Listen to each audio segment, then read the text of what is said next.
Good evening, everybody. Welcome to the Vickyverse. I am here with my co-host, Mecha Stankus, or Mecha McCheez from Jalapeno Milk, That's right. Larry Holder, Ew. the author of Time and Space, and Zombie, who's still a little MIA. We think he Hello, might have been everybody. temporarily abducted, but the aliens have promised to give him back to us. We're not quite sure if that's a positive or not, but we'll take it either way. We'll take it. He might have some interesting Yeah. stuff for us. He always does. Oh, he does. How's everyone doing tonight?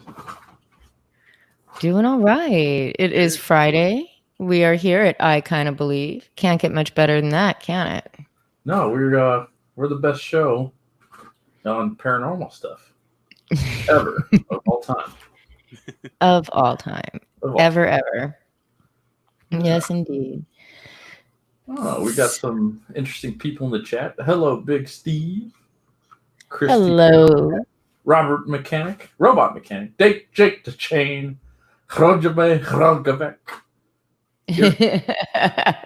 Master Wall Staring, Tulfer. Hello, guys. Hello, and Colonel everyone. Thank you for joining us for our. Oh, there's Eric Hawkins. Hey, Eric Hawkins. How's the park? Do any heroics there? But yeah, we got an interesting show tonight. Tonight we have something a little different. I am currently waiting to hear back from my on-the-field reporter, Vagrant Jack. He had some interesting stuff come up during the week, and he's actually going to attempt to show us live. He's going to satellite in from New Mexico, where he's been staking out something he's just been telling me is called the Mansion. Ooh. Yeah. The Mansion. Sounds Yeah, fun. Sounds it's, I don't know if I want to show it just yet, but we're trying something different. It's purely original content. It's all new. It's all here, and it's very daring of him.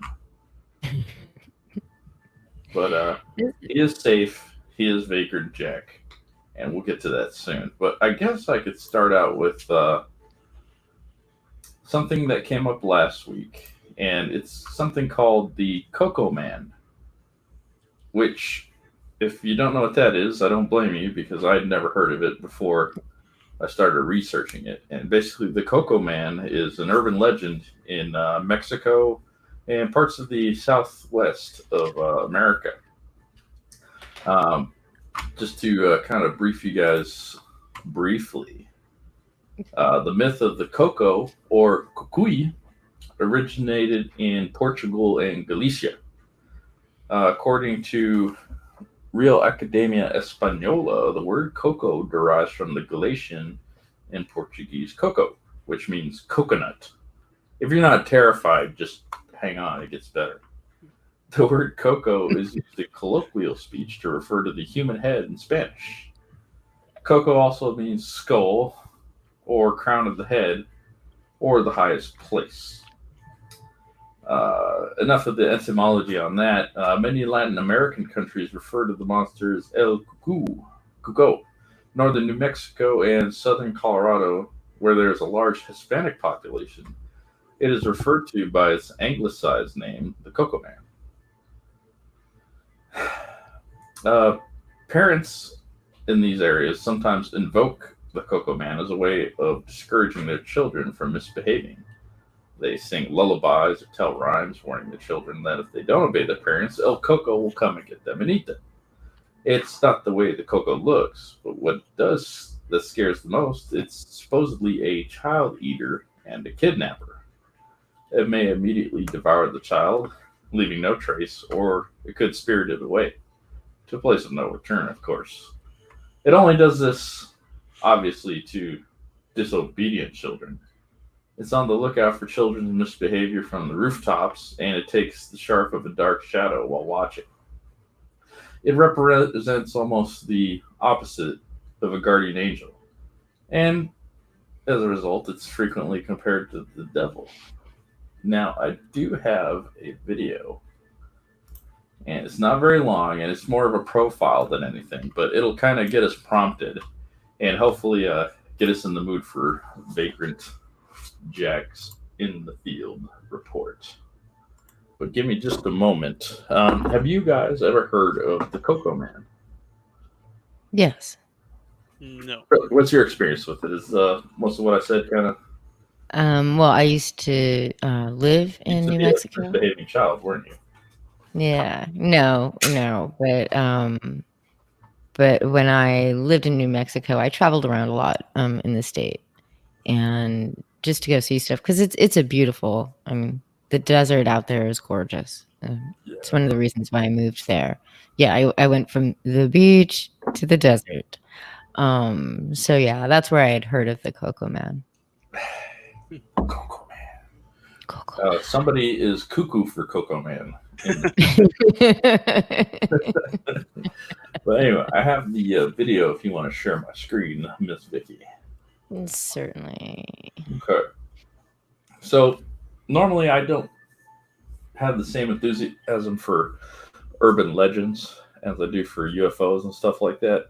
But I thought this was a somewhat interesting video, and we're here now. Let's check it out while we prepare to indulge in the Midwest. Many Hispanic families will often warn their children, behave, or El Kikui will come and take you away. Used to discipline children who disobey their parents, El Kikui is the Hispanic form of the Boogeyman. In Mexico and the southern west United States, this monster is often referred to as El Kikui, although El Cuco and El Chamuco, the devil, are also used. It is thought the name El Kikui comes from the sound that the creature makes. The sound is not only the frightening noise that lets children know that El Kikui is near, but is also a signal of danger and that they should be wary. El Kikui has many different shapes and forms. Originating in Portugal, El Kikui was known as a coco, and many depicted it as a ghost with a pump. Are you guys tired of hearing Coco yet? I've said it so many times briefing this thing. Head. While the now Kikui, having no gender, in Brazilian folklore, this creature can appear as Kuka, the female human alligator hybrid. The physical appearance of El Kikui is much like the Boogeyman, though many people have their own versions of him. El Kikui can shapeshift into various animals to lure children into a false sense of security. It can also become a horrible, hairy monster that appears from a mysterious shadow on the wall. It can become thin or small in order to hide under beds, in closets, or even behind curtains. Many claim that it has glowing red eyes and is usually seen as the size of an imp. All right, I gotta point this out. Have you ever heard of a creature of the night, boogeyman, etc., that didn't have red glowing eyes? It's usually some sort of glowing eyes, yeah. Yeah. Now, I guess you could point out that they would probably come from photographs where red eye was a thing back in the day. Could be, yeah. That and just the way light works with reflecting off of things and such. You know, it's not altogether unique thing. A lot of these legends predate photography and flash. Well, so. Even if you point like a flashlight onto an animal, when their pupils dilated, like it reflects back, right? So yeah, it like could the firelight or whatever. Yeah. So yeah, it could just come from that. I mean, I do that to my cat sometimes here, but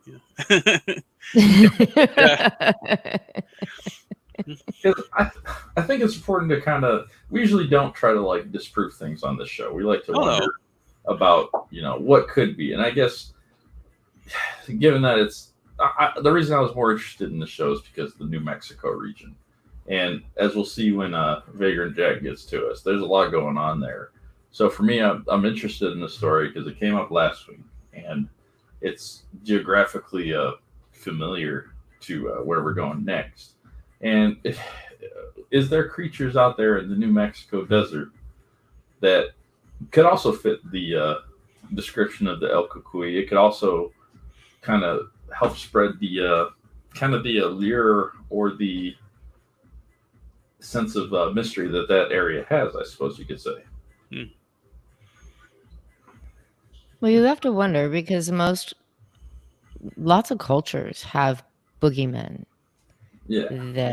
that come out at night and are used to scare children.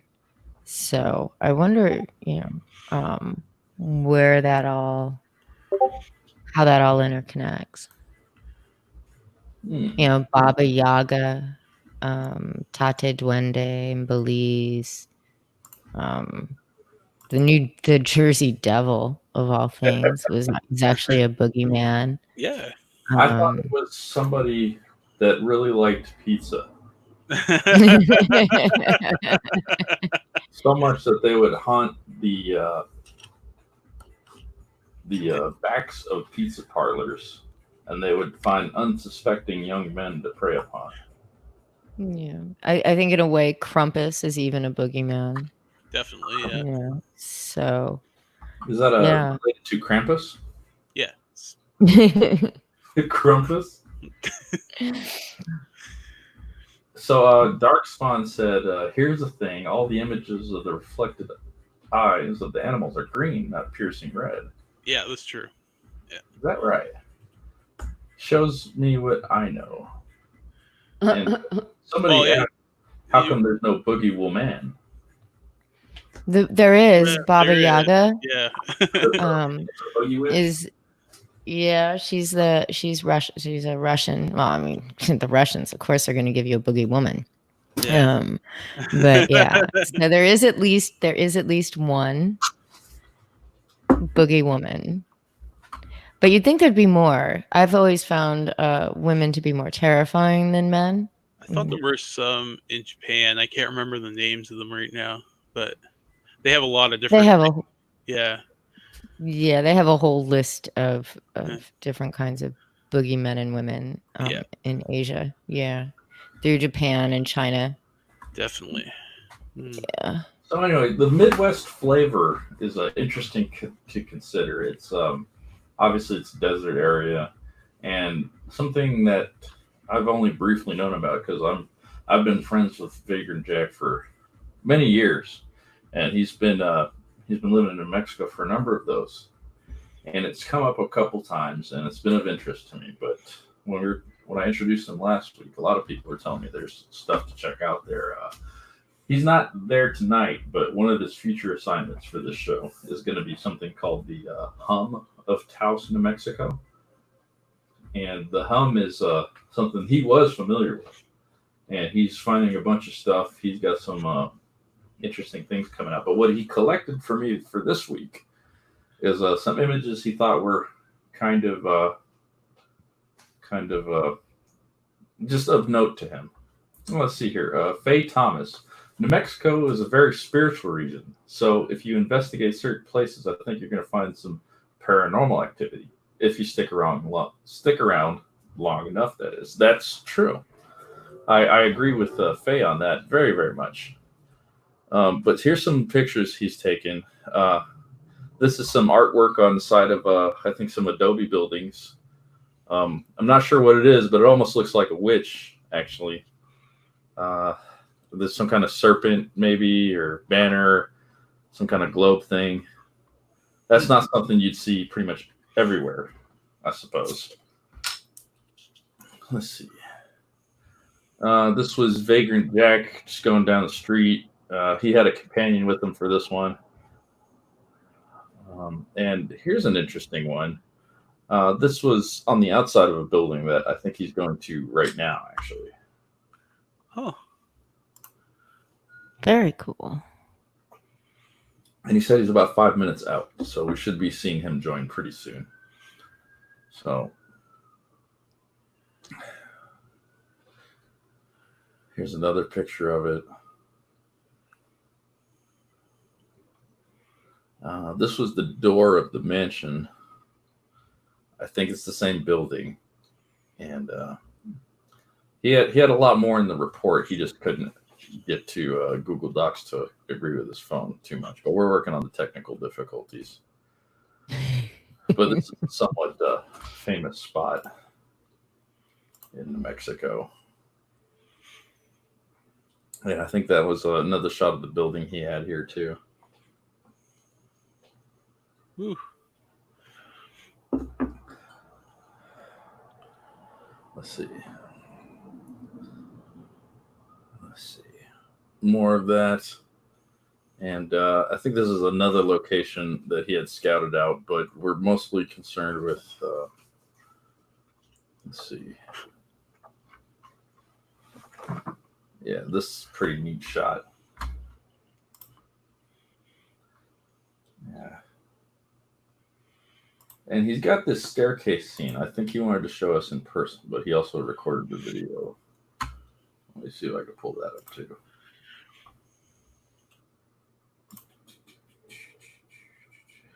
What do you guys think of those pictures?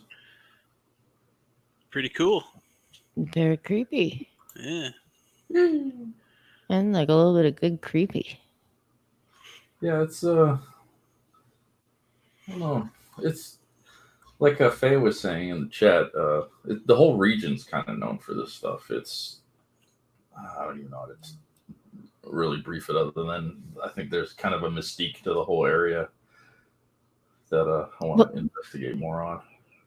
Well, there's a large intersection of ley lines in just like at the border of New Mexico and Arizona that shoot out. So you have a lot of that kind of thing happening in New Mexico. I think there's, like 4 or 5 that go diagonally through the state. So anyway. Yeah, Just saying. Jack is getting some EMF equipment, all that stuff going on. He's just getting started, but he's got all that planned. So here is a video he sent me of the same location. I guess this is the staircase. And I thought this was probably the best piece he got to me this week. But let me play this. Hold death. Put your light, please, on down here. Death to. See, light, please. Okay. Death to all who stand before me. Jesus Christ. 7 is a psycho motherfucker.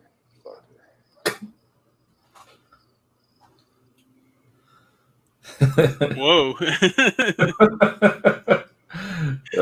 Yeah, death before all, something psycho. So, yeah, I thought that video was kind of here. I'll play it one more time. Hold death. Put your light, please, on down here. Death to. See, light, please. Okay. Death to all who stand before me. Jesus Christ.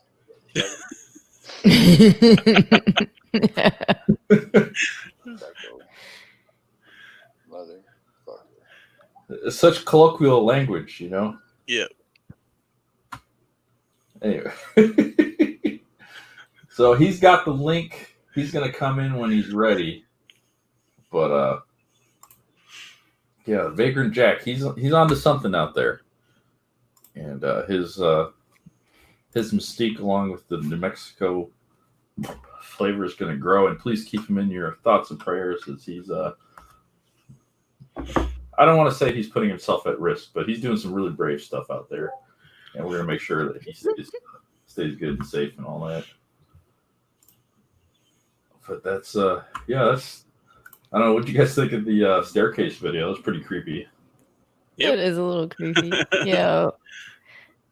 Yes, but we do want him to stay safe, roaming the dangerous streets of Taos late at night. Yeah. He might get taken by Kikui. The Kikui.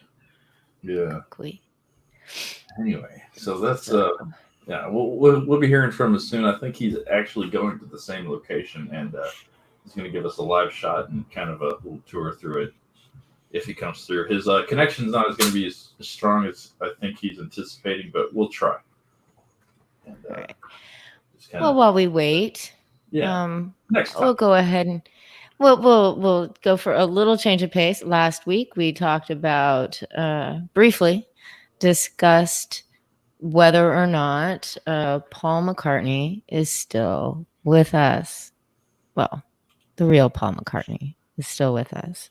So I didn't have a whole lot of time this week. Sorry, I have been busy scouring through the Comicsgate TM Wikia because I'm judging the show next week.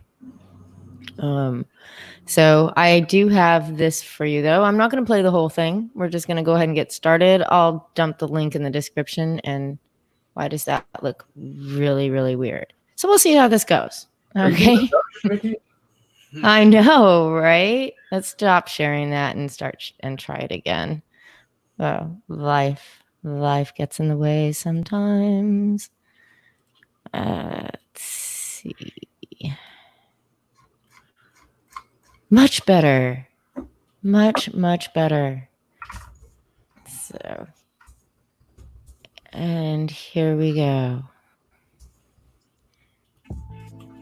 Oops, let's unmute it so everybody can hear it. In 1967, rumors started to stir that Paul McCartney had... Doesn't he kind of sound like DA talks? Just a little bit, yeah. Just a little bit, yeah. DA died need in to come clean. year before. And there's actually some muddled truth to that. McCartney's Mini Cooper had been in a car accident in 67, only nobody in that accident died. Oh, and also Paul wasn't even driving it. Nevertheless, these rumors grew, but they were quickly shut down by Beatles magazines and lay dormant for 2 years. Then things started to stir once more in underground circles of college publications. Students began to notice something hidden in the Beatles song Revolution 9, released in the fall of the previous year. The song itself was a strange, cryptic sound collage, and when played backwards, you could hear one phrase buried in it. Turn me on, dead man.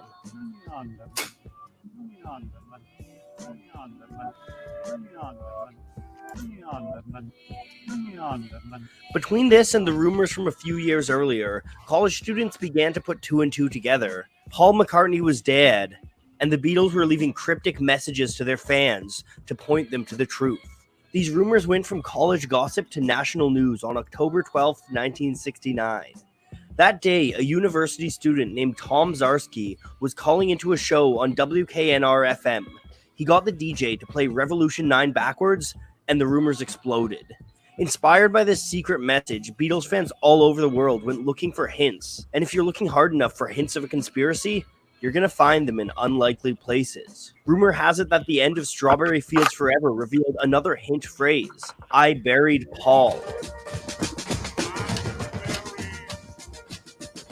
And then there's the...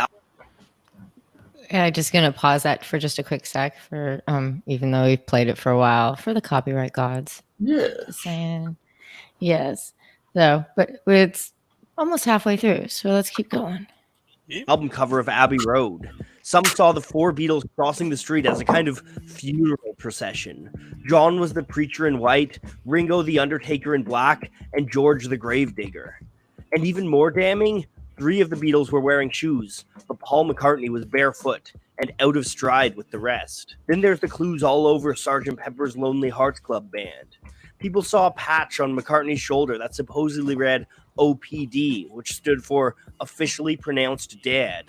Then, of course, there's the lyrics to A Day in the Life, which tell the story of a man dying in a car accident.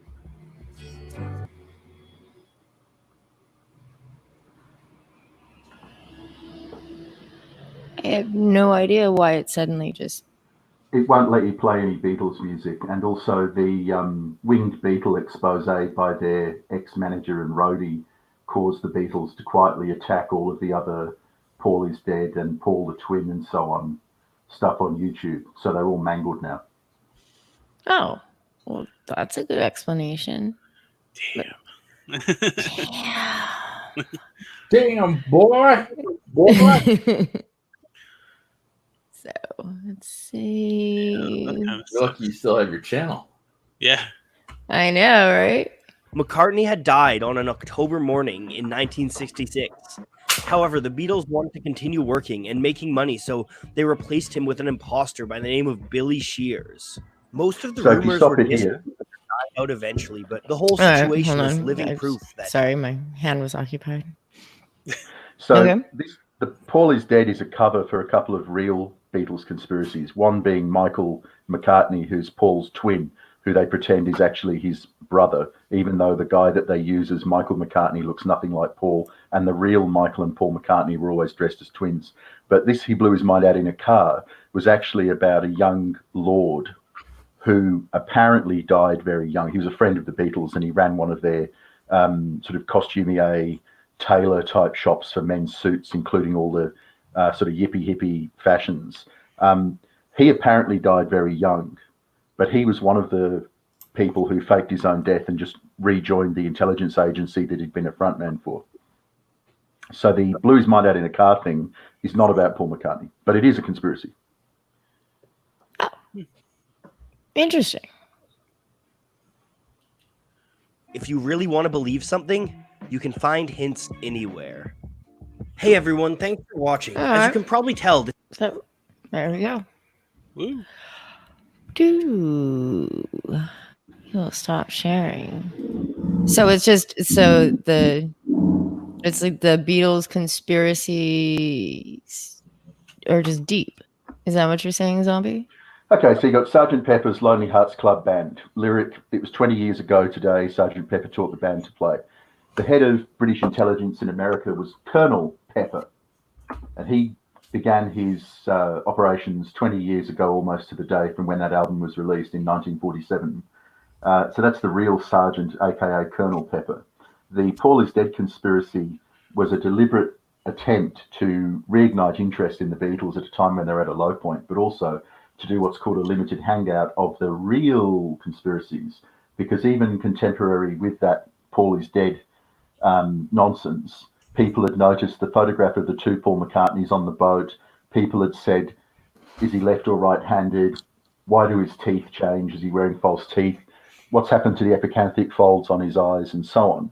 But even more damning, there'd been a story in a local Liverpool press about how all of the Beatles, other than Ringo Starr, were at least Earl rank in the aristocracy, which is true. So these likely lads from Liverpool and, you know, their Hamburg time in Germany and everything, and they're all working class and all the rest of it, they're no more real than the Rolling Stones. See, the Rolling Stones were paid for by the London Institute of Economics, which is where Mick Jagger was studying. And they were no more roughnecks and working class than the Beatles were. It was just kayfabe. Rolling Stones were the bad boys, Beatles were the clean cuts. And then the Beatles changed their image to introduce Oriental mysticism at a time when that was needed to attack the fabric of society.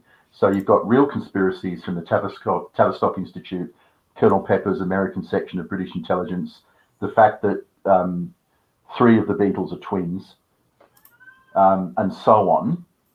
But Paul is Dead was a way of acknowledging that people were beginning to become suspicious of them, but then diverted into a fake conspiracy to discredit it. And this is usually done in intelligence operations.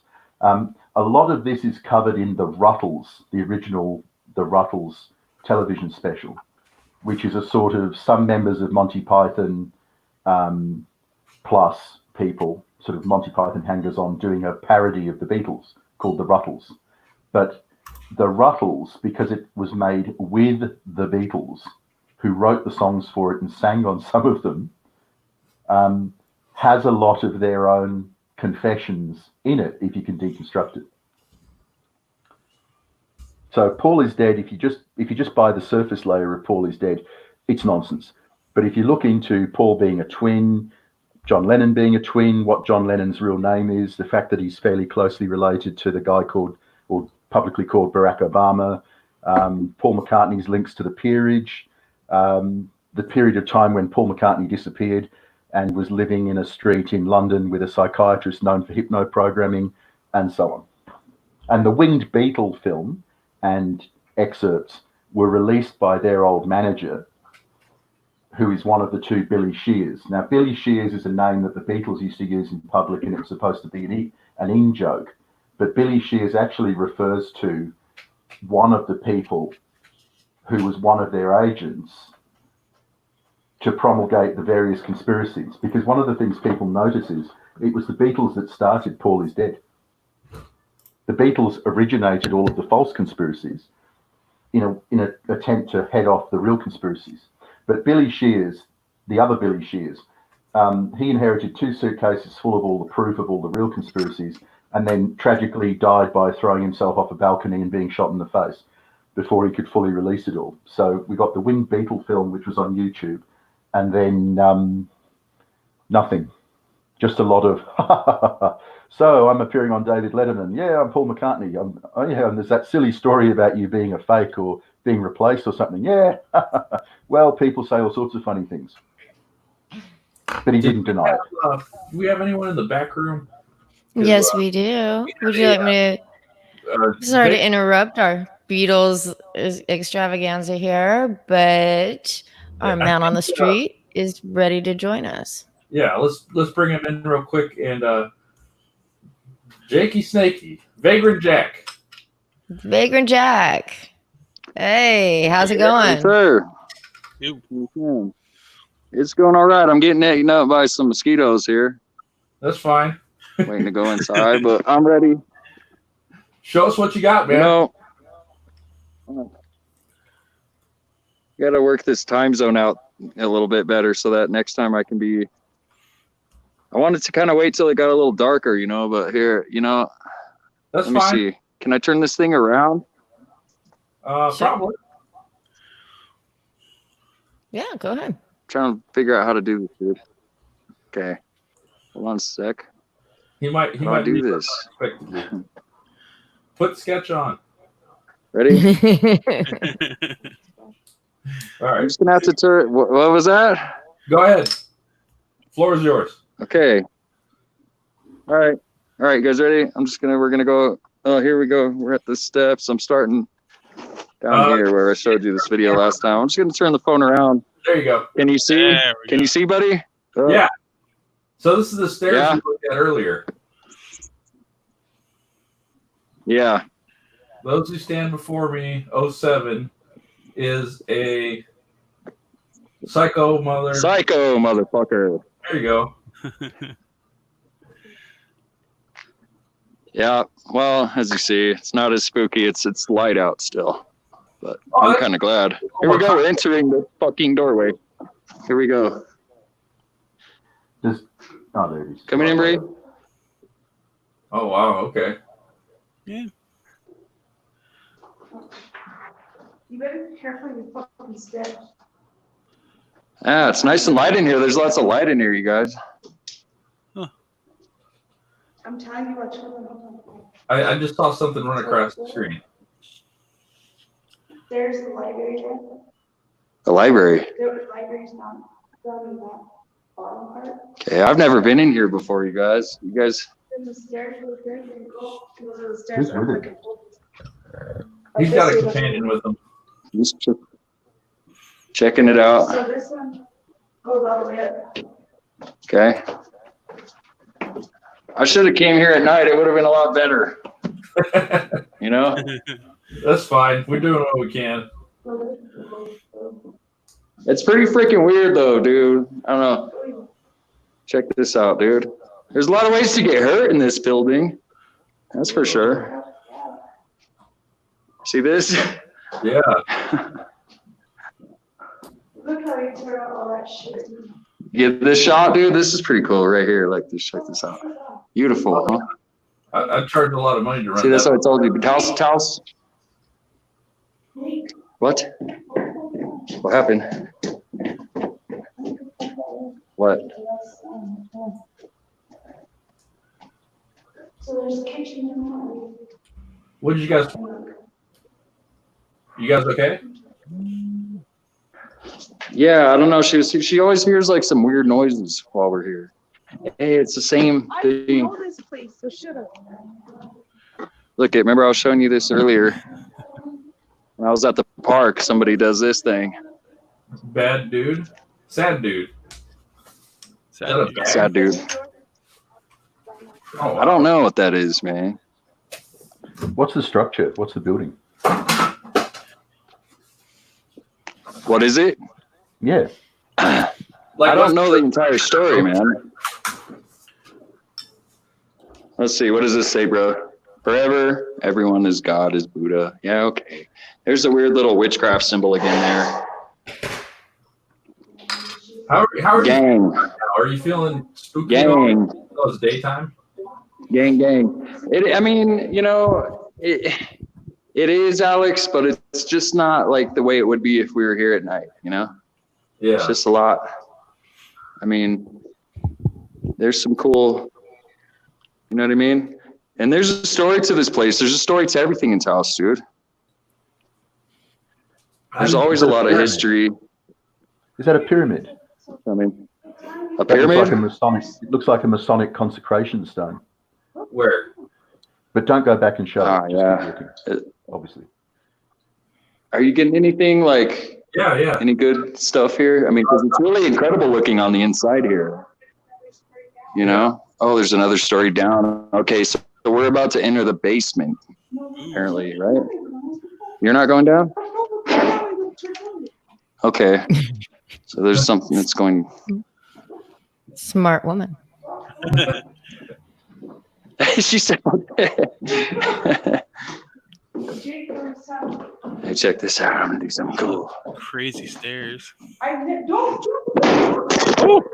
Oh, shit, I jumped. I'm okay. You guys with me? Oh, I did a little stunt, dude. I need a light. You got a light? Oh, fuck. I don't know. You sure you don't got a spray?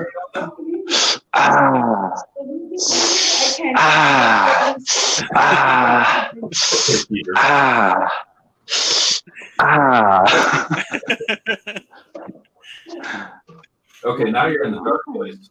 oh. So I have a friend that has squatted here before, and he was saying that down here, it looked like there was a fire. That it looked like there was some sort of, maybe he was fabricating. Wow, there's a lot of. It just keeps going. What's You the know? smell like right Pretty now? cool. Whoa. You guys see this? Like, are you guys? Can you guys? Yeah, what is How's that? the light? I don't know how. Pretty cool.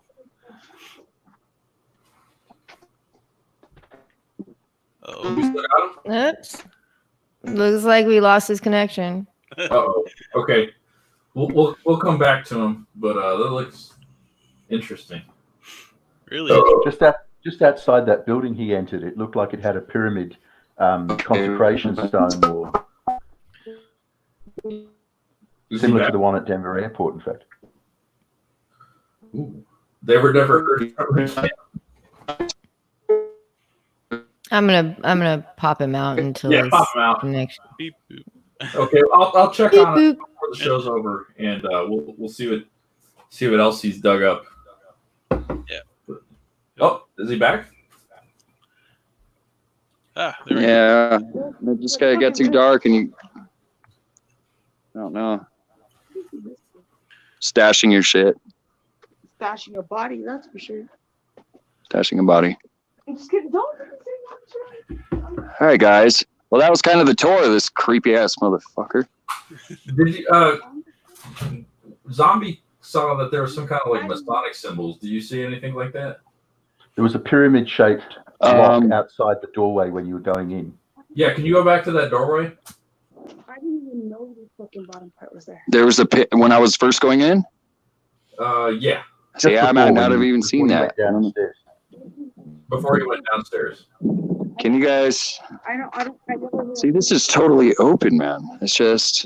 Yeah, all the doors. Yeah, Yeah, it's that you were building. saying. Here, go to the.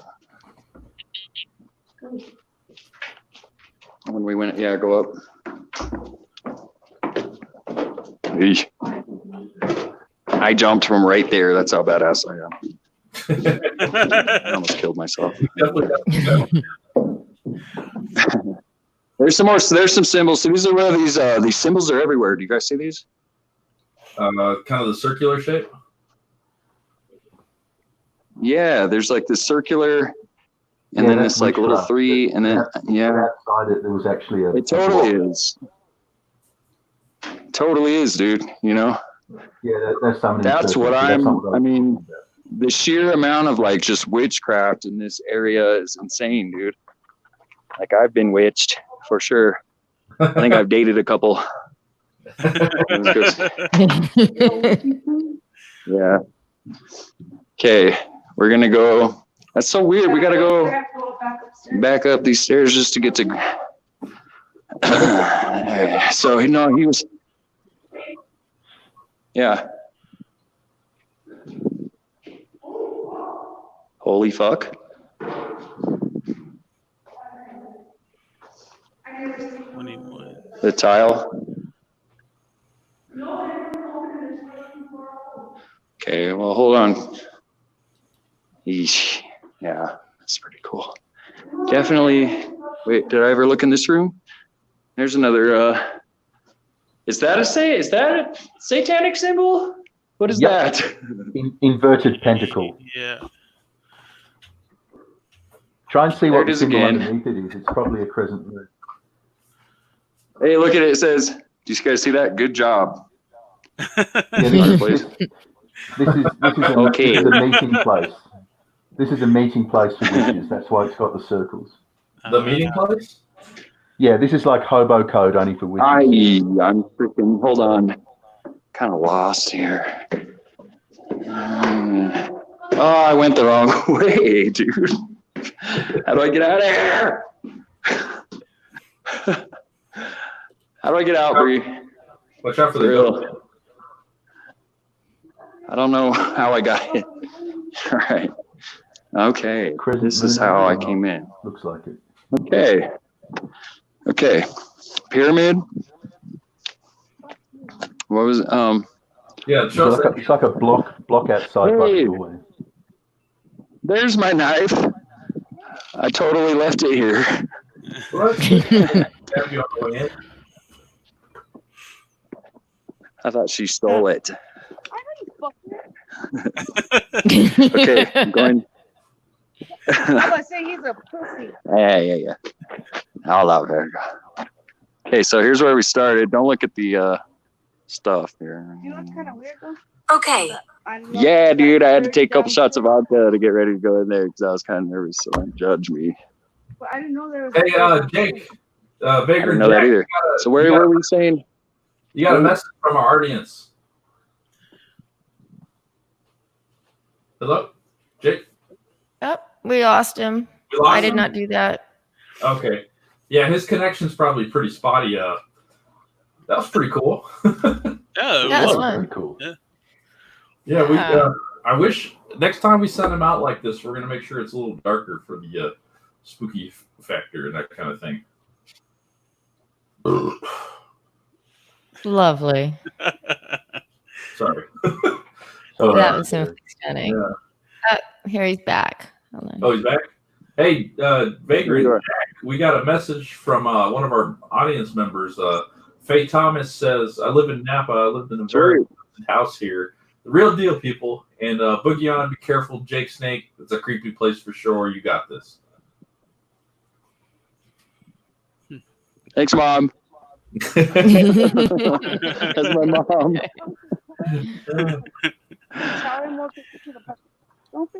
Dude, you did I'm great. not. It's got me. Okay, Mom. Hey, that's wicked. Yeah. Hey, but I was who was asking about the pyramid shape thing and things. That's Zombie Namicon. He was Let's asking see. to get a better shot of the entrance, I think. I don't know if you can hear him. Cool. Hey, well, shoot, this show's almost over, huh? So, but Well, we got the video later, and we'll You know. do an interview with you. But you did good tonight, man, and I'll message you on the DMs, and I'll get you squared away. All right?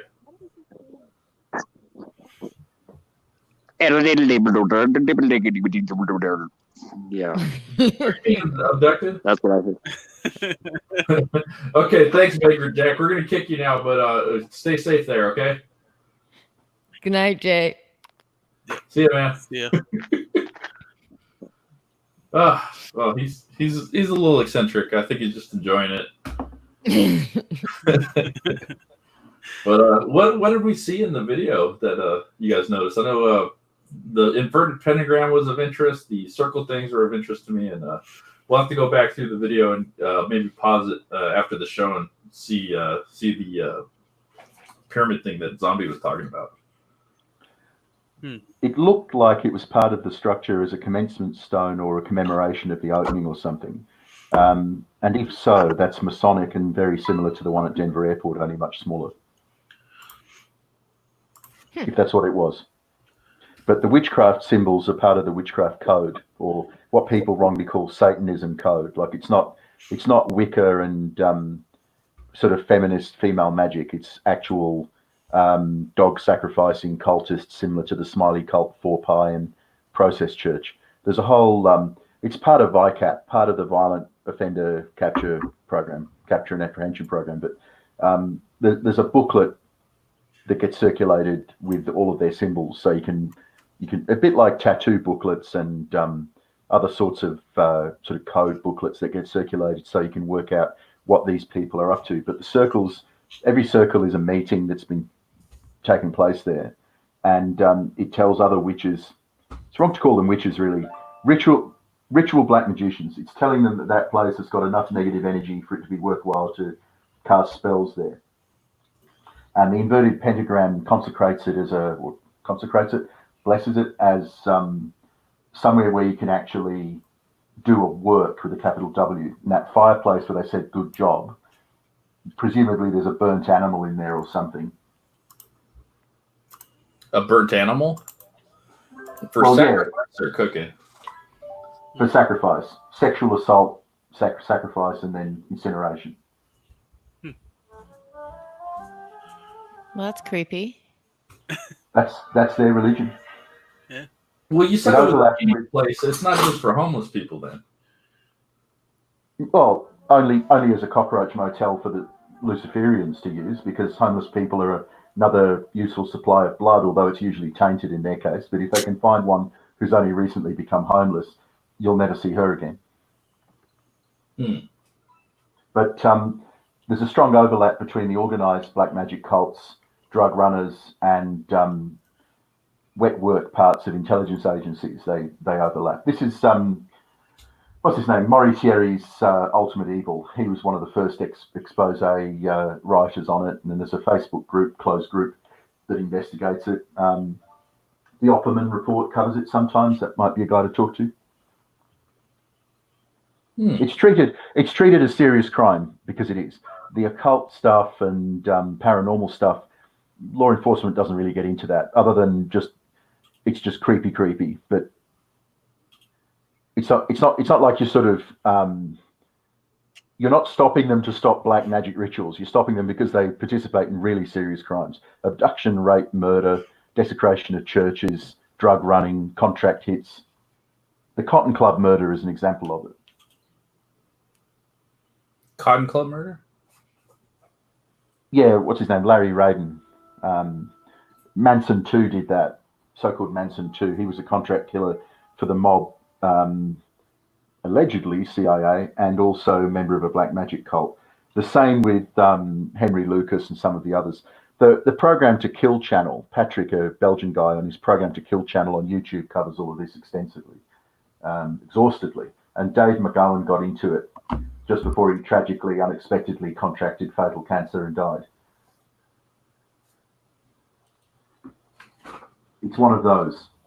You know you're onto something real, because anybody who takes it seriously and commits to investigating it dies a horrible, unexpected death.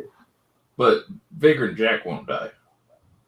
If he keeps persisting in interfering with their doings and exposing them, he most certainly probably will. Jeez. Okay. I'll give him one thing to remember when you're urbexing is there's two different categories of urban exploration. Two different categories of urbex. One of them is genuinely abandoned or unattended. The other one is apparently unattended. It's abandoned, Like it's not operational. There's no like delivery trucks or a baker making bread in there or whatever. So it's abandoned in that sense, but it's not unattended. There are watchers day and night in stealthy positions, duck blinds, whatever. And these days, it could even be a trail cam. The people who hunt the homeless for sport and use them as ritual sacrifices, steal local dogs, run animal sanctuaries as a front for their cult, treat humans as prey. So the things we use to hunt a deer, they use to actually observe their prey.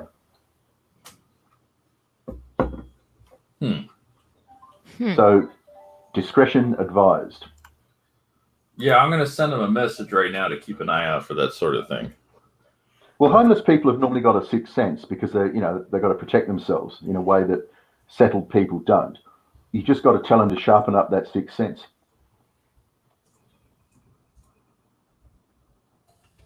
And to not leave his knife behind. Yeah. Well, you see that is a classic cantrip level black magic spell. That's a classic 5-pointed negligence, blessed be, where you leave a low level effect in an area to make people do things that normally only somebody in a horror film would do. Like when you're screaming at the screen saying, "Why the fuck would you do that?" No one in real life would do that. He's literally just done something like in a horror film. Think about it. Now that is a black magic low level effect called a GRUE, GRUE, cantrip, or if you just want to reduce it to behavioral psychology terms, the local environment has been set as a scene to induce a low level form of negligence and feeding paranoia.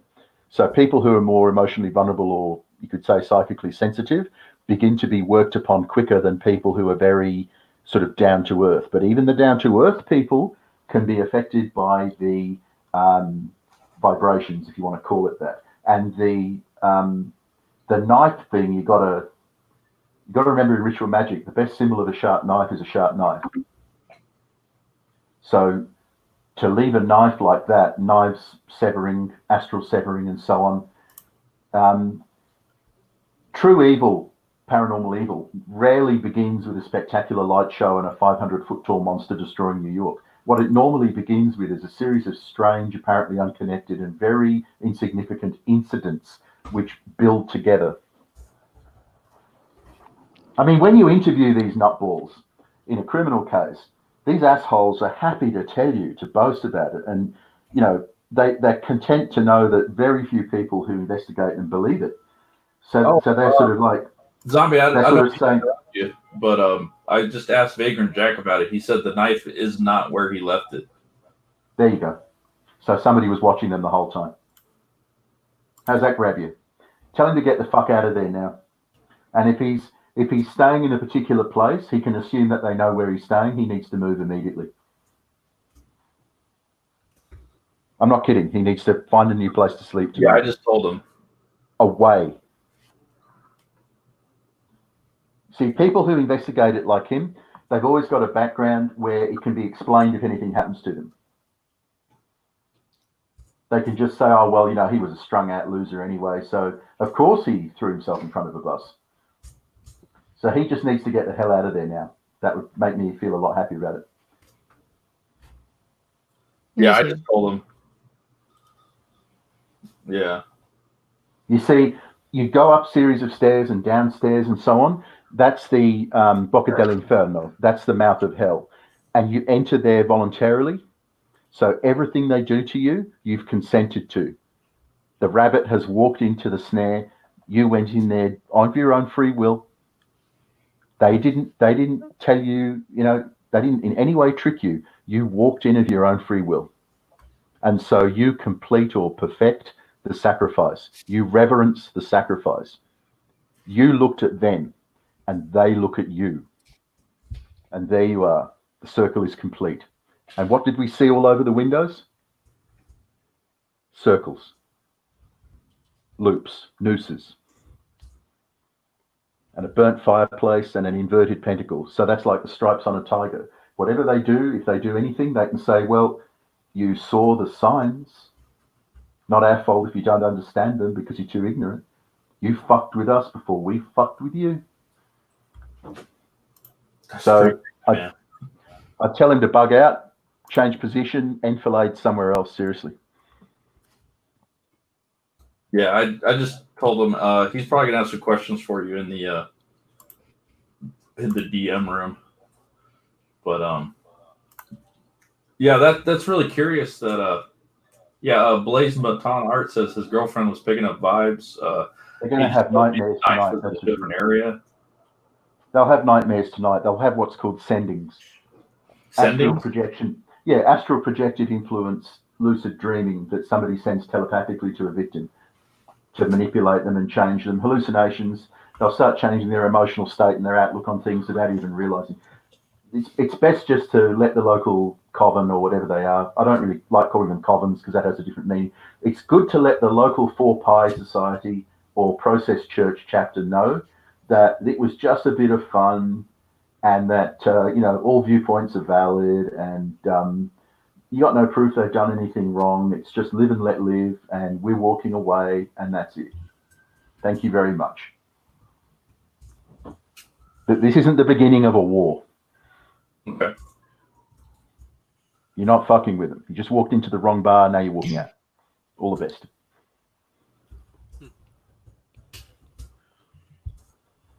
Well, that all took a serious turn. Just because an area looks abandoned to humans, to normal settled humans who live in houses, does not mean it's abandoned any more than a patch of woodland is empty of animal life. There's a lot going on. That's why they call it the unseen world, not just because of Ooga Booga magic and Harry Potter shit, which isn't true anyway, but because death to the unwary, life to the eye that sees. So the trail signs that they leave, the witchcraft marks, life to the eye that sees. They see something we don't see. They've got a whole other bag going on, whole other thing going on. Like the colors of a bikie, like the double talk of a mafia guy, like military lingo. Unseen world. It's just that this unseen world runs animal sanctuaries so that vulnerable people will come there to look at animals and they can assess them to see if they can recruit them or turn them into a sacrifice. They haunt the homeless. They join churches and pretend to be Christians. They're not Christians. And humans are their prey.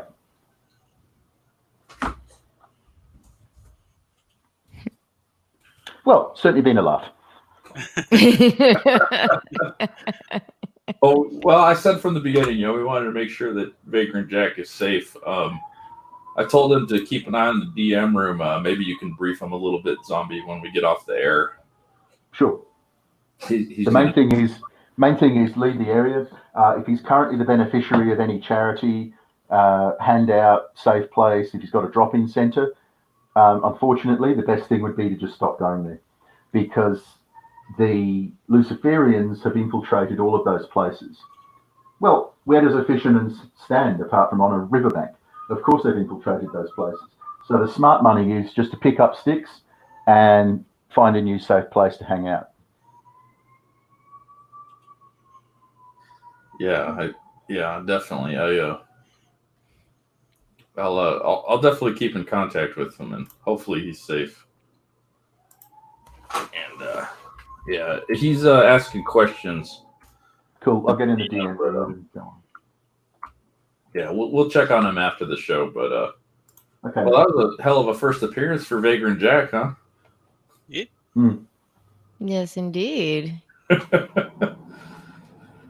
So, well, now I guess it is Zombie's turn. Oh, which Zermatism. Oh, Zermatism. Oy vey. I know. Gosh darn. You have to go there. It's your turn. Okay. Can you bring up the Gorilla Yeti picture or? Oh, sure. Give me just a second. No, it's still it's in the DM room, right? Let's see. I think so. That was, find it. Some of those pictures are really cool, though. I'll have to share some of those. He was a professional artist of great standing, especially before World War II. Okay. Let me go ahead and swap this over here. And Share screen. Sorry, everybody. But here we go.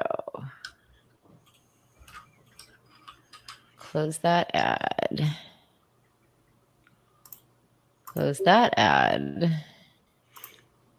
Yeah, for some reason my ad blocker decided to take a crap today, so sorry. So there you go. Yeti hybrids that have enslaved mankind. Bride of the Yeti. Woo! All right. I will start with the usual fairly hateful and dismissive summary of it, and then cleanse the palate with the man's actual beliefs afterwards. It is the theorem of a man called Stanislaw Zukalski, who's Polish but an American citizen, born 1893, died 1987. According to his theory, differences in races and cultures were due primarily to interspecies breeding between near-perfect ancestral beings and the Yetinsin, humanoid creatures reputed to live in remote Himalayan valleys, which some people call abominable snowmen.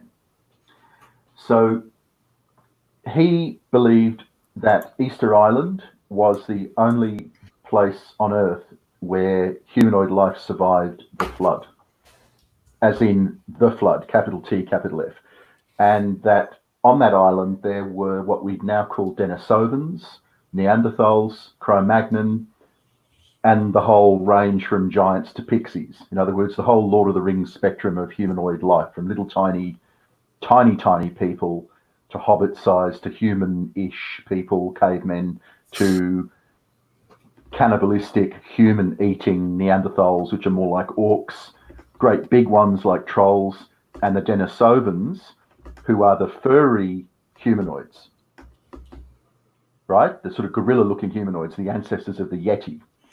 Now, he said Yeti because when he developed this, there hadn't yet been a differentiation between the Migu and the Yuete, or Yeti. Now, the Yeti, the abominable snowman, he's actually normally probably talking about the Migu. Leave all that bullshit to one side. His basic theory is Yetis raped people to create a vigorous hybrid. They once ruled the world.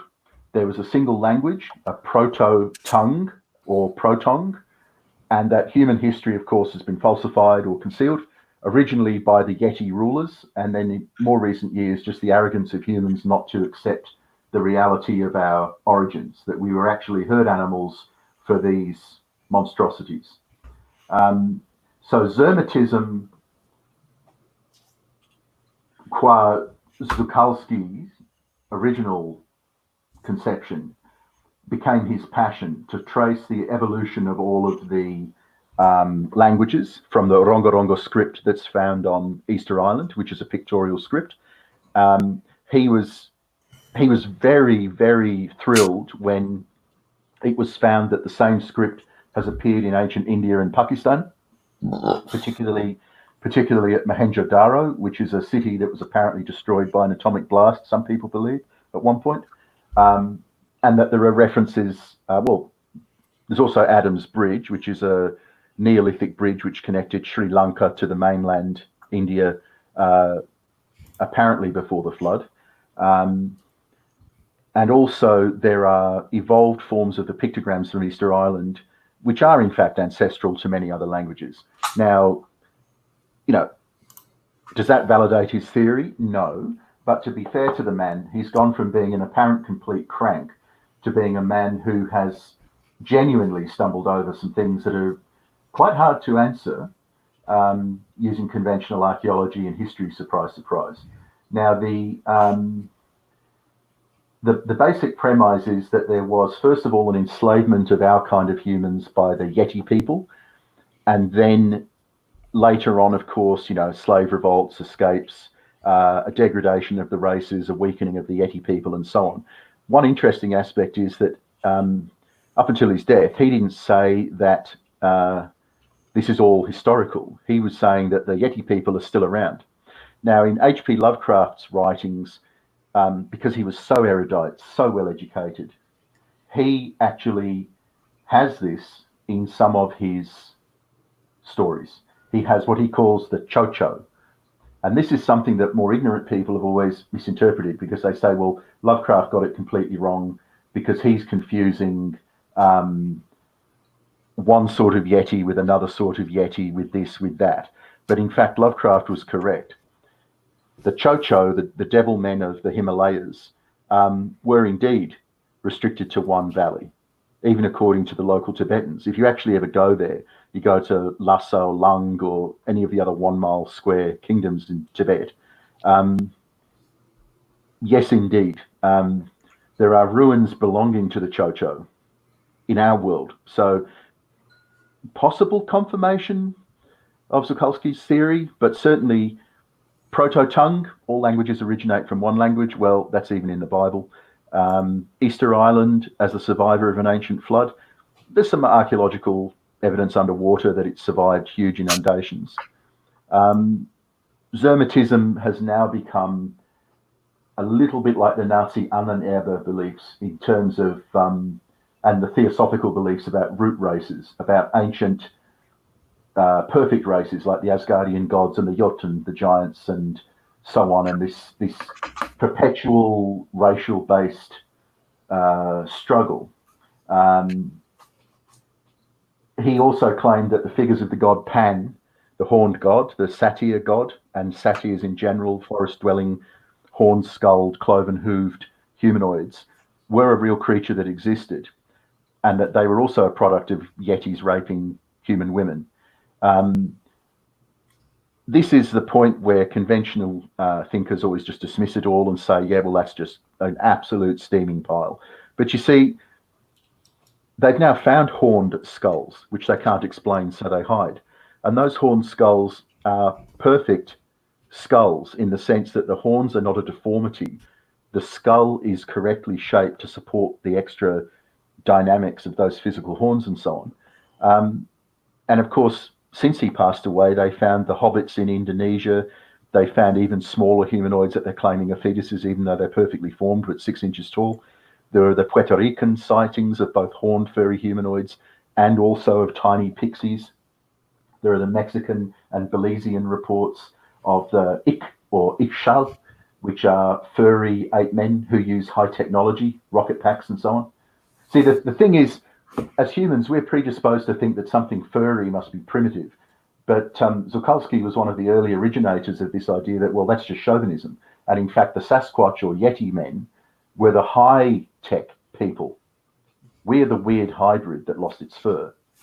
In their furry world, they were just the peak of achievement. Now, there are early stories of Yetis coming out of flying saucers, which again are very, very light circumstantial confirmation of this otherwise completely bizarre story.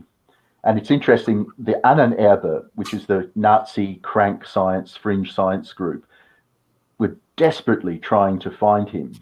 He was in Warsaw during the first siege by the Nazis in 1939. He lost all of his early work and notes, and some of that was stolen by German agents. But he escaped to the United States, got back to the United States and lived in California.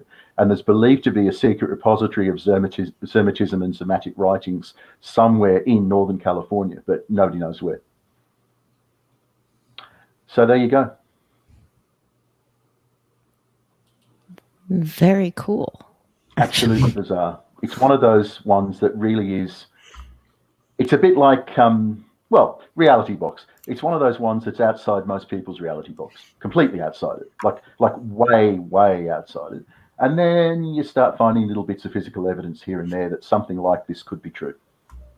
It's a bit like Velikovsky's theories, you know, often dismissed, but Immanuel Velikovsky's been vindicated far more often than proven wrong. Well, I think, you know, the idea that we only evolved in one single direction, I think, is a little strange to me. So I don't have much difficulty accepting or kind of believing, you know, how many civilizations have risen and fallen that we have absolutely no clue about and no record of. The main vigorous opposition to him has come from political sources. It's got nothing to do with science. It really is just the old-fashioned wall charts showing a simple evolution to modern man as the pinnacle of creation, and that's the way it is. There's no scientific evidence to prove that that's correct at all. That's the old-fashioned sort of missing link, fitting all the skulls, going more and more primitive back to the year dot.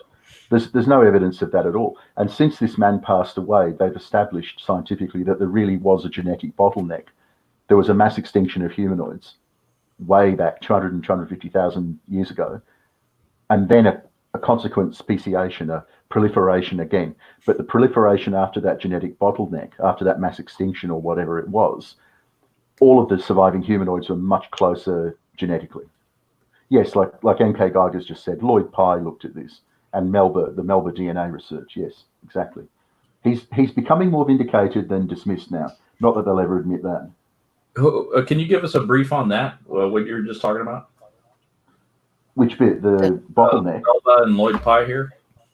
Okay, well, Lloyd Pye had the Star Child skull, which is a very unusual looking skull. And it was dismissed in the usual way about, oh, well, it's just a deformed child. How horrible of you to use a dead deformed child for your crank theories. But they established beyond any question that the so-called deformed skull of the Star Child is the way it was born. It was naturally born that way. They found other Star Child skulls. They found a handful of undestroyed records depicting these people looking like this. There are carvings and paintings in ancient Egypt of a Star Child looking being, including the god Bes, the dwarf god, but also on wall paintings showing pharaohs with weird shaped skull children. And Akhenaten and his immediate family were cone heads. When they were shown without their headdress, it's like that joke, they take off the big headdress and their head is the same shape underneath. So that's in historical times. There were still strangely shaped skulls because these people had a lot of DNA from the relict populations of the other humanoids who disappeared from history. But Lloyd Pye went to his grave still maintaining the reality of the Star Child against an anthropological and general scientific conspiracy to silence him and discredit him. But the Lloyd Pye stuff would be a show in itself, really, to do it justice. That is really weird. Could that fit in along the lines of like a Alien Grey? Oh, I suppose so. But I mean, there's no reason to bring that into it. This is where the intel agency disinformation campaigns do so much damage, because it's conditioned people to try and force these things into those fake paths. Whereas really what this is, it's no different from the breeds of dog. All the different breeds of dog. And then a future archaeologist saying, well, you know, obviously some of these are just deformed babies of the normal dog species. They're not different subspecies of dog at all. That's complete nonsense. But there's no reason to suggest alien intervention with the different species of dogs, is there? The dogs are the shape they are now because of their masters. One species bred another species into different forms. And that's what Zermatism is saying. There was a master race and they bred us, domesticated us, and this is the result. And of course it hurts. It hurts when you're a domesticated dog that's lost its masters forever. You want to invent a past where domesticated dogs were always top dog, pun intended, where there was no master, there was no intervention. But of course there was intervention, wasn't there? And it's obvious now that there's intervention because genetic analysis of our own DNA shows the sheer amount of changes that have been done. Well, those changes can't happen naturally, babe. So somebody messed with us a long way back. Same with dogs. Same with dogs. And it's interesting because MK Geiger is the guy that's been on our comic appreciation show. Yeah. Yeah, we definitely need to get him on here.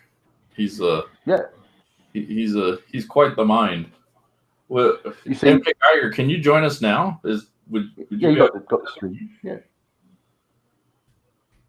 See, modern humans are the equivalent of domesticated dogs compared to wolves.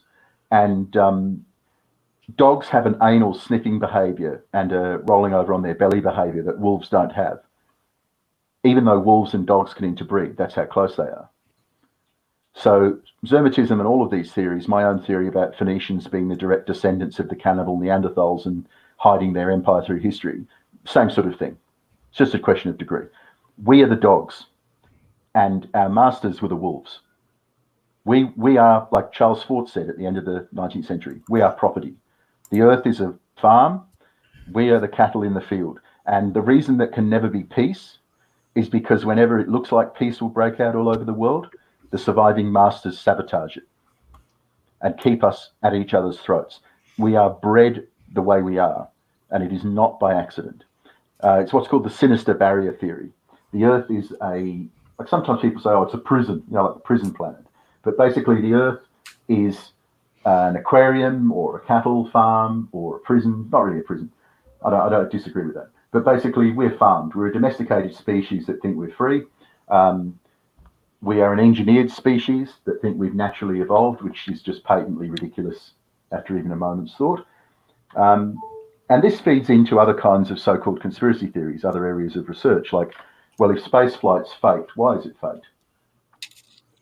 Like, oh, just, as a great big financial scam. Well, perhaps. But the creatures that rule us don't need money. The archons, whatever you want to call them. The intangible so-called spirit realm creatures. And then below that, the master race, the physical race. There's a lot of strange inconsistencies. Like, there's a certain class of Bigfoot encounter in America that always triggers the attendance of special forces. Mm-hmm. Yep. Welcome, Hello, MK. MK Geiger. Zombie man, you're going right up my alley on all this stuff. I've actually I was very big into the Bigfoot research area. I actually know people who directly were involved in the Melba Ketchum's DNA research. Yeah. And I'm sure have you seen Missing 411 stuff and read the books at all? Oh, yes. Yeah. I've contributed. Oh, you did? Wow. Yeah. That's some, I mean, to go back, I'm going to go back a little bit. The Frank Lloyd Pye stuff, not only was the Star Child interesting, he has, if anybody looks it up, look him up on YouTube, because he does a really good explanation of how there's what we're taught for evolution of like what we see for the bones and all that do not make any sense for how we were evolved. And he believes that we were obviously manipulated by some design, but he believes, from what it looks like, he believes, like, if you look at Bigfoot and Sasquatch and Yetis and all that, they were the original creatures per se. Yes. That were on Earth, and we were created from them. Well, it comes down to the Sumerian so-called creation myth. But the Sumerian so-called creation myth doesn't appear in the scribe tablets from their so-called temples. And in fact, this is a point worth making clearly. Until recently, modern historical times, there was no such thing as a temple and no word for God in any of the ancient languages. The so-called temples is a mistranslation of the word for scribe house, or record house, archive, library, and the so-called priests were scribes. They were historians who recorded things that actually happened. So that confronts you with a lot of interesting implications about the acts of the gods who lived in the temples. But Sumerian historical records say that the Adam, the firstborn, was made as a slave unit, as a worker unit, by an admixture of the gods' DNA and that of the furry beast man or ape man, which is a similar creature to Enkidu, the companion of Gilgamesh. Gilgamesh was 1/3 god, but Enkidu was a red-furred Sasquatch-looking guy. Right, and if you go with that red fur aspect, the Native Americans have talked about man-eating red-furred giants. Well, they killed the last of them. Right. In that cave near the lake in Nevada, I believe. Yep. Isn't it? I mean, those skulls are still sitting on a shelf. Although every time a researcher tried, I tried to requisition some through the William and Eliza Institute in Melbourne, and William and Eliza Institute. I paid for it, requisitioned it. Got lost on the way, of course. Surprise. It's funny because I mentioned Melba in the chat. She did a DNA test, and she was like extremely discredited because she was the first one to get actual samples that she ended up being able to figure out how to break down the DNA of the hairs and the samples of the blood, tissue, everything then. And she came across that the creature known as Sasquatch or Bigfoot currently nowadays has similar DNA to a human, but then there's this other unknown still. And so, I mean, she goes. But on Sasquatch, you've got to be careful as well, because that's another conflated term where three different separate species and then a fourth type, which is actually a type of lost race, human race. They're all just lumped together. So you've got the extremely violent double row of teeth surviving giants that have interbred with the intelligent big feet. So they've lost their red fur for the most part and they're smaller. But nevertheless, they're the same ones that are still on Chosin Island and Solomon Islands and so on. So the Solomon Islanders call them the people farmers because they keep humans in pens and eat them like cattle. So that's an old school tradition for them. And they're the ones that the special forces hunt. And they're the ones that seem intelligent and are associated with flying saucers, for crying out loud. Then you've got the Gigantopithecus, perhaps, something like that. Yeah. I don't necessarily accept it's Gigantopithecus, but it's some sort of relict population of ape, clearly. One of the then things... go. One of the things that I when I talk to a lot of Bigfoot researchers, I said, when you go back and you look at where the U.S.'s national park systems were created, they were created by Roosevelt, and Roosevelt had a Bigfoot sighting. And so if you look at the national park system is basically reserved for these beings, these other humanoid creatures, because they're native lands, aren't they? They're like Indian reservations. Exactly. They're native reservations. Exactly, and they're called national parks because they don't. The government doesn't want people to know about these other hominids, because they can be violent to people. But if you follow the four missing 411 cases, they're all connected into all those national parks in the United States, at least. So and the fields of boulders. Right, in the field of boulders, right? That I always believe what I was trying to do my research on stuff was connect it to legends of like fairies and everything like that along the timeline, because a lot of people don't realize there was actually, and I said it in the chat too, there are two Sasquatch type creatures on the Sistine Chapel that were painted hiding in the cave from the fear of God and all that. So, and one of my friends who's a Bigfoot researcher, for a while, he said that he was talking to this one lady who was having problems with her house being attacked. And he told her, put crosses on all sides of your house. And she did that and they stopped. So he really believes that the beings now are what would be considered the Nephilim and all that. The angels came down, mated with the humans, or if you want to look for the Sumerian gods came down, mated with the humans, and created the us, or the whatever. He believes that.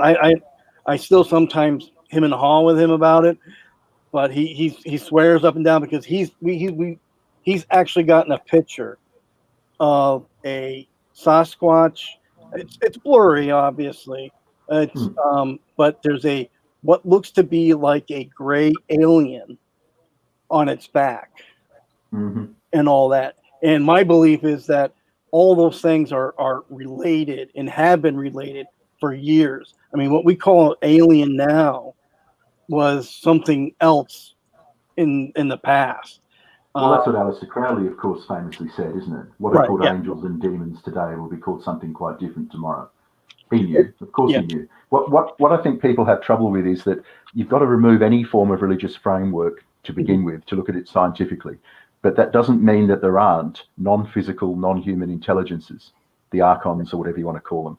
Remove any particular religious interpretation or even judgment about good and evil, and just look at it as an ecological system where there are energy beings, Star Trek, if you like. There's energy beings of great power, but to affect the physical world, they have to manifest physically from their own realm. Then you've got creatures that's happened to that are now part energy being, part physical. Then you've got the whole realm of physical creatures, starting with, staggering superhuman things that have what we might call superpowers, all the way down to the mundane realm of clipothic beings. In other words, beings that don't have a soul, that are really just made of mud, like the Sumerians called them. So that if that's the true world, and Charles Fort certainly thought it was after many years of research, well, that changes everything really, because that just means we're not even pieces on a chessboard. We're pieces on the chessboard of one of the pieces on the chessboard, with that low down. And So that feeds back into simulation theory, of course. So I'm assuming you've seen the Hellier stuff then. Recently. Yeah. And how deep the rabbit hole they went down in that second season. I wrote a lot of this stuff 30 years ago. I just walked away from it, a bit like Paul did with the 411. Before he did that, he did Sasquatch stuff. When you investigate something and you're satisfied on the evidence, there's nothing really left to investigate. And if people won't listen, you just walk off. Right. That's what I mean. I solved the mystery to my own satisfaction. So same with Jack the Ripper, same with Loch Ness Monster and other things I was interested in. Get the evidence, research it, accept the outcome. That's it. I mean, unless you want to go crazy and just run around the streets jabbing your finger at a book saying you got to read this, you can watch The End of They Live for what happens to people who do that. You keep talking about this They Live thing. I've never seen it, but it seems to me like that's something I probably should check out by now. You have never seen it? I've never seen They Live. Oh my God. Yeah, you need to see that. You got to see it. It's got Roddy Piper in it. And Seven is asking where on the Sistine Chapel are the Sasquatches? Yeah, I'm pulling it up for Seven. I've been. Yeah. You got to look for, if you look for Bigfoot in Sistine Chapel, you can usually find it. Yeah. So here's the one panel 7. And if you go down here to the bottom, you get this. I zoomed it in a little far, but inside this cave are 2 hairy humanoid Sasquatchy looking beings. So the Ramapithecus ancestors before the Sumerian gods messed with us. Not that the gods were Sumerian gods, it's just a Sumerian record of the worldwide gods. And people have to remember, also, Sumerians didn't have any history or legends before them. I mean, as far as written down or whatever, they were the first to, we call it mythology or whatever, but it was fact for them. They started a lot of that, and the writing and everything like that. So it's hard in mythology when your gods live in the giant rooms within the temples that you built for them. Right. Exactly. Those were physical beings walking amongst them 3 times as tall as a human being. Mm-hmm. So that would be fairly good confirmation that the rulers are, more awesome and to be obeyed than you are, because they're gigantic creatures. Mm. And remember all the ancient actual mythologized history, like from ancient Greece and elsewhere, that originally the gods ate human flesh, and then in each race or culture, a clever human being or demigod tricked the gods out of eating human flesh, and now they accept a different sort of sacrifice. Well, you can pretty much date the time when the physical gods left to when the human sacrifices stopped, because that would be the only reason they'd stop. The creatures that ate human flesh left. Right. And so the locals found a reason not to kill each other for the gods anymore. And that makes it interesting because human sacrifice didn't stop in the Americas until the Spanish arrived.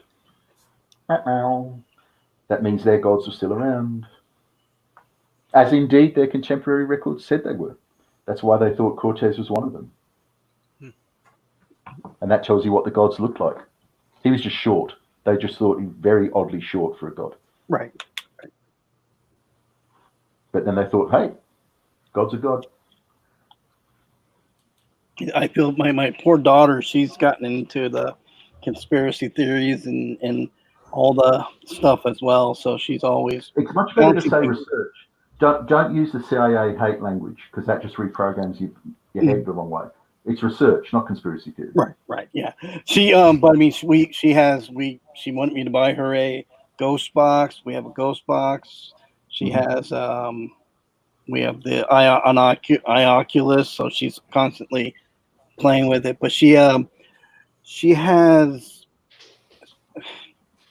I want to say she's empathetic to the extra spirit because she does a lot. She gets a lot of Reiki on her, and every time we go to see a psychic medium or anything like that, they're like, "You have the gift" and everything like that. So she's been hesitant, but she's been slowly pushing it. And we found out this is kind of funny. Her Reiki master, she tries to do Reiki across her like distance, and our cat, my daughter's cat, blocks her all the time. It's like she's her guardian psychic protection to keep all this other stuff away. So like we constantly try to do the ghost box in the house or whatever. We never get anything, but as soon as we're outside away from the cat, we get hits. It's one of those weird things that we're finding that her cat is very protective of her in the spirit realm type thing, keeping the spirits away from her. But that's why Egyptians let the children of Bastet cats wander freely. Yep. Because they can scratch the spirit world. They can scratch the energy beings, and they can see into the X-ray part of the spectrum in a certain way. So, this is the thing: if you're adapted to detect a different part of the electromagnetic spectrum, what we think of as being hallucinatory or invisible is simply unable to be seen by normal humans. Right. It doesn't mean it's not there. And it's funny because on the whole, what's not there anymore. I mean, I remember before the physics decided that they, can prove that there's alternate dimensions or whatever, or alternate realities. People have been seeing portals to fairy realm for years. So now the whole concept that these realms actually probably do exist according to science now. They're just explaining it in a different way. But in the past, and that they move it.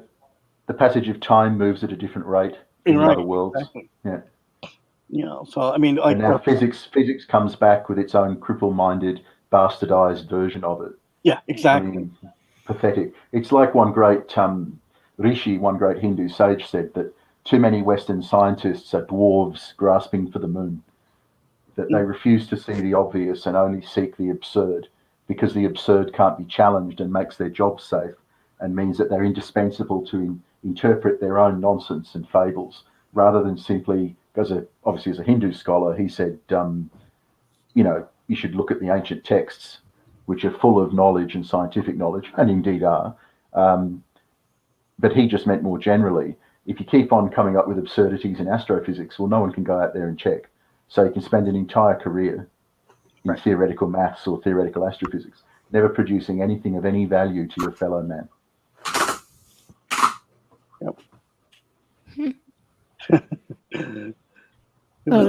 Huge tangent for y'all. Sorry. No. It's been fascinating. We appreciate it. That's great. Appreciate it. That's what the show's for. We love to have these kind of discussions and go deep into the. Your first step, I would say, is look up Lloyd Pye's YouTube stuff, and he does everything you know is wrong. Yeah, everything you know is wrong. I think it's one of the best things, out there for making you kind of go, oh, that's interesting. All they've got to do is prove him wrong with the same level of scientific rigor that he uses. Exactly, but they didn't. Instead, everybody, a lot of people believe that he was given cancer by the government to silence him. Well, I certainly do, because he was interviewing a friend. I was interviewed by a friend of mine, Richard D. Hall, in England, and died shortly after. He didn't even finish the series of interviews, and that was his. He was always already, obviously, he was old, but he was looking back. He chose Richard Hall to speak to because Richard Hall's a real no-nonsense, hard-headed Northern English skeptic, which makes some of the conclusions he comes to truly jaw-dropping because they're anything but what you'd expect a debunker to come up with. But unfortunately, Lloyd Pye passed away before the final part of the interview. Yeah, and he didn't even passed away before because he was getting really close on the Star Child skull stuff. Yeah. That's Then that woman came forth trying to steal it back and all of this nonsense, and remember all of that? Ridiculous, and just so obvious again. But this is, see, again, it's just classic intel agency stuff. It's just what they do. Well, it's the same thing, exactly what they did to Melba. I mean, you had, missing 411. He was involved with her, and I mean, she had some really good, smart other scientists, and everything she sent out was a blind study to all these places. They, they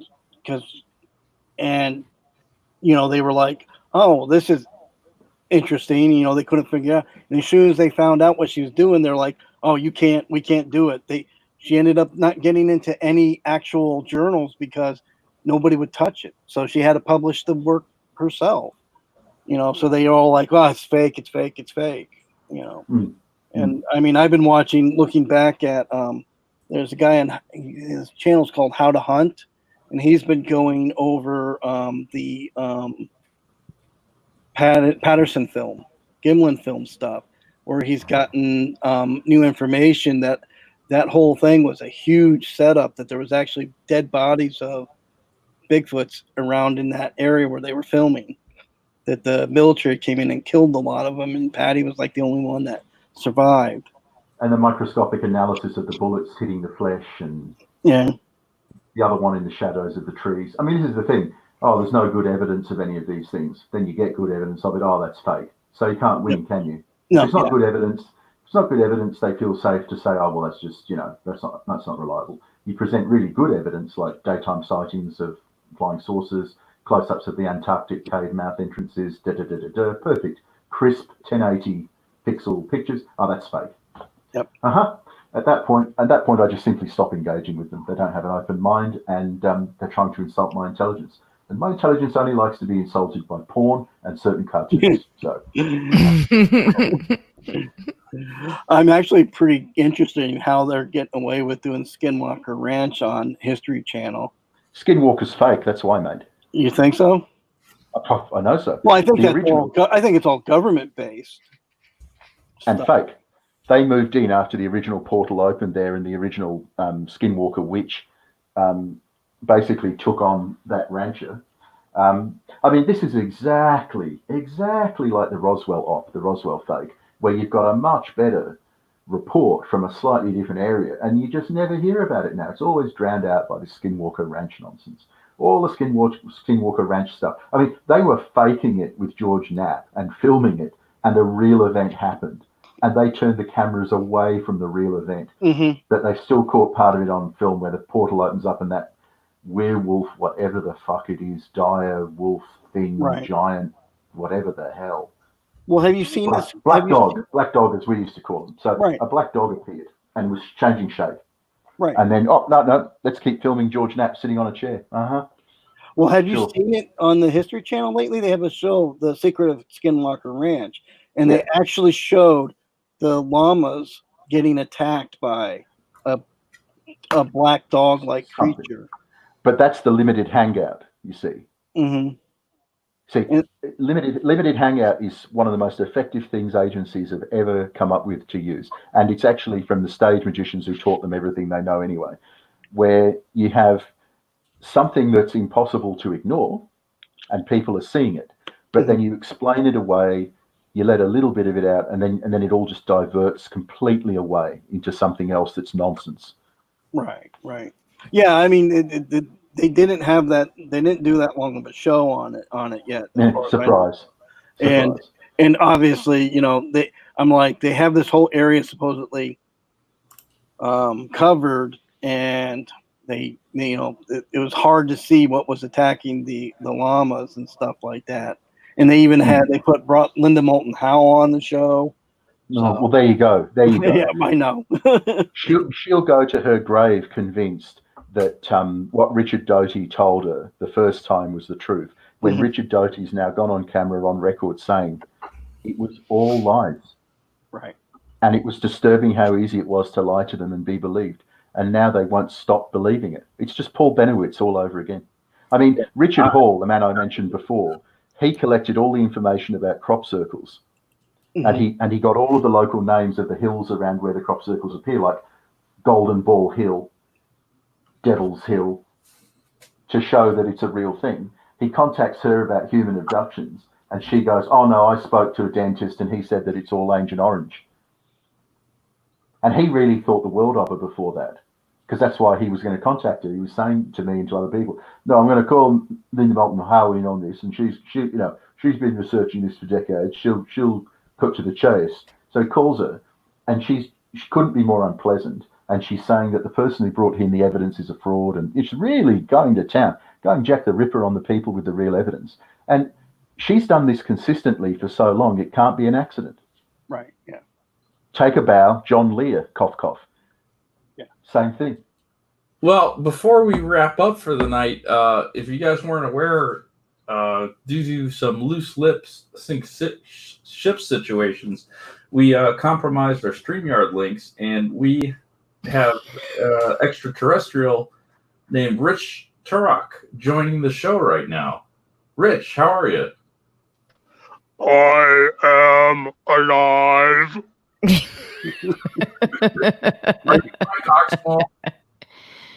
It is a pleasure to hack into your stream tonight. Are you an extraterrestrial? I am Quetzalcoatl from the Aztec pyramid. Our on-the-field reporter Vagrant Jack tweeted out the StreamYard link on accident, and Rich Turok here found his way into the stream. So, to honor his intrepid investigation of our reporter, I thought it would be fun if we brought him on. What did you think of the show tonight, Rich Turok? I found it to be wholly inaccurate on the facts of life. Are you a dinosaur hunter? No. Are you a fan of the show, even? Yes, a big fan. Yeah. I watch it religiously. Are you a fan of Doomcock? Who? Are you a fan of Doomcock? I hate that mother ever. He stole my style. Well, I'm sorry our show didn't meet your standards tonight, but thank you for paying attention to our on-the-field reporter and finding the link he tweeted out on accident. Yes, you better be careful because I went undercover and I trolled WC. Did you know? Are you Mike Oxnall? Who? Mike Oxnall? Oh, no, but I have great admiration and respect for Mike Oxnall. Yeah, he's Mike Oxnall. Well, anyway, no one but Mike Oxnall would say that. Let's wrap up the show, but thank you for coming on, buddy. And Thanks for having me. Thanks a lot, Rich. Goodbye. Does anyone want to close out before we wrap up for the night? We almost went 2 hours tonight. What an episode, huh? Yeah. I think we had a great time. Thank you so much, MK Geyer, for joining us here at the end. And Larry, who's been a little quiet, but hopefully next time he comes, he'll have something to show us. Sure. Yeah. And of course, Zombie Nomicon. And remember, wherever you are, on everything. And Master of the religious art, could you please say a prayer for Vagrant Jack tonight? I'm going to try to get him into a hotel because I just can't stand the thought of him putting himself in danger unwittingly. We had that whole thing with the knife and all that. So I'm gonna take care of him tonight, and he's a good friend of mine. But keep him in your thoughts and prayers, please. Yes, indeed. Yes, indeed. And thank you, chat, for joining us this evening. Yeah. And we believe, man. we will see you next. Oh, go ahead, Mecha. I kind of believe in a lot of stuff we were talking about tonight. Yeah, me too. But be sure to join us next week for I Kind of Believe. It'll hopefully be back over on Mecha's channel next week if he gets his internet all cleared up. If not, we'll see you here. Yeah. All right. Thanks a lot. Good night, everybody. Good night, guys. Yeah.